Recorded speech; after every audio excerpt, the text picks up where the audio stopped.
Hello everyone. Welcome to the continuation of the series of calm reflections on the book Nosso Lar by André Luiz, a spiritual story about life after death, responsibility, and the maturation of consciousness through service. Chapter 49 is titled, Return Home. It is one of the most moving and, at the same time, one of the most painful chapters in the entire story. It no longer describes life in the spiritual colony or peaceful conversations about the laws of the spiritual world. Instead, it presents a very difficult confrontation between the spirit and the reality of earthly life. It is the moment when André Luiz, after a long time, returns to his former home, a place he still carried in his heart as a space of love, family, and memories. It is a return filled with hope. But it is also a return that brings one of the most important spiritual lessons in his journey. When André arrives in his city, he is overcome with deep emotion. He recognizes the streets, the trees, the scent of the air. Everything seems familiar. The outer world has hardly changed. But the lives of the people who remained there have changed. With his heart beating fast, André approaches his former home. He remembers the moments spent there with his wife and children. He remembers the tree they planted on their wedding anniversary. Hope awakens in his heart that, although time has passed, the bonds of family might still remain the same. However, once he enters the house, André discovers something he was not prepared to see. The house looks different. The old furniture is gone. The family portraits have disappeared. There are no traces of his presence.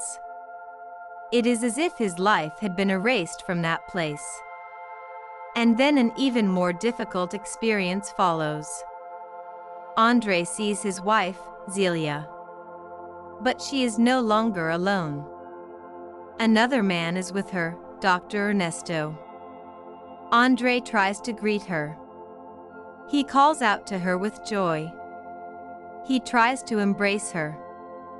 But his voice does not reach her ears. His presence is invisible to her. It is one of the most painful moments of his spiritual experience. Zelia has continued her life. She has built a new one. She loves another man. And he himself, though full of love and longing, is now only a silent witness. Even more difficult are the words André hears a moment later. Trembling with concern for the sick Dr. Ernesto, Zelia says she could not bear to become a widow a second time. These words strike André like a blow. At that moment he realizes something deeply painful. Life on earth has moved on. And he now belongs to another world. André also observes his children. His eldest daughter is already married and has a child of her own.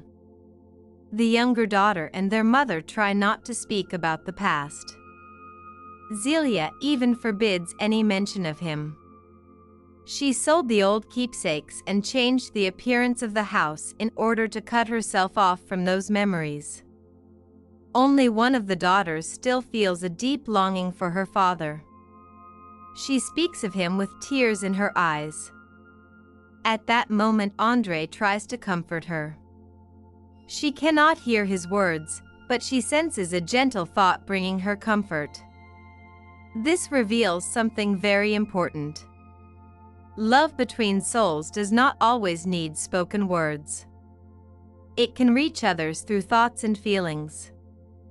During his visit, André also notices something else. The sick man, Dr. Ernesto, is surrounded by beings from the lower spiritual regions. These spirits feed on his suffering.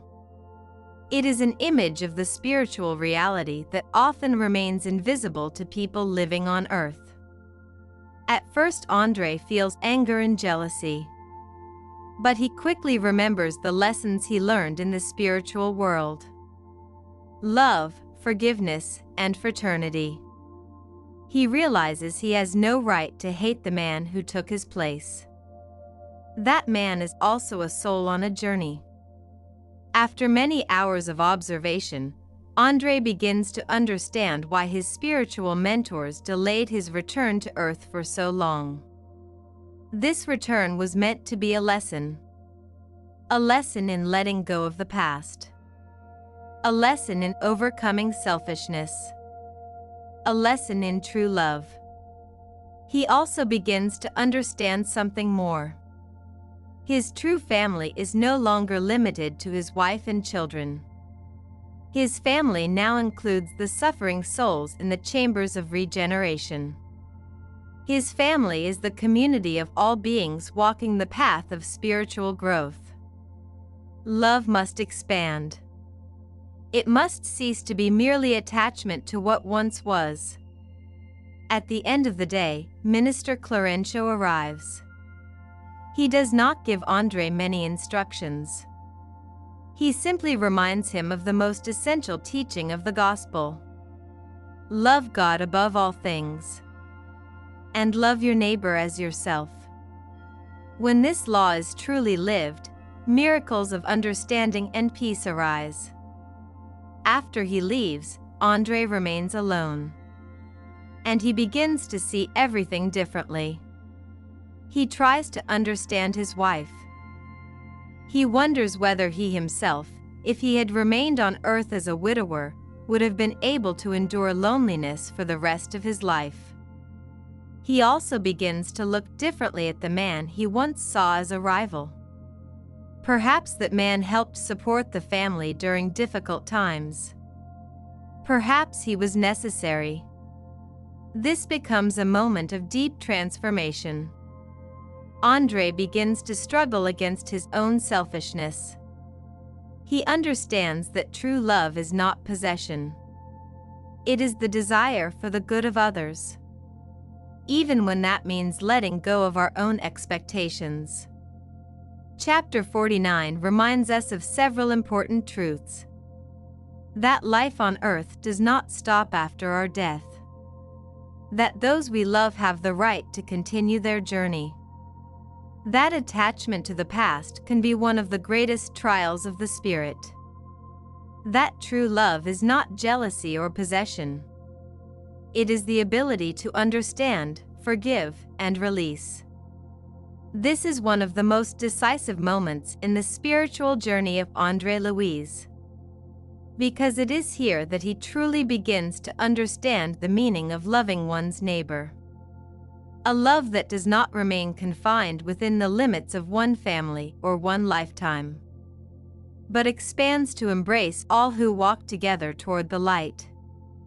And it leaves us with an important question. Are we capable of loving those close to us in a truly selfless way? So that we sincerely wish for their happiness, even when life leads them along a path different from our own? In the next chapter, André Luiz will continue his journey with a new understanding of life. The path continues. See you soon.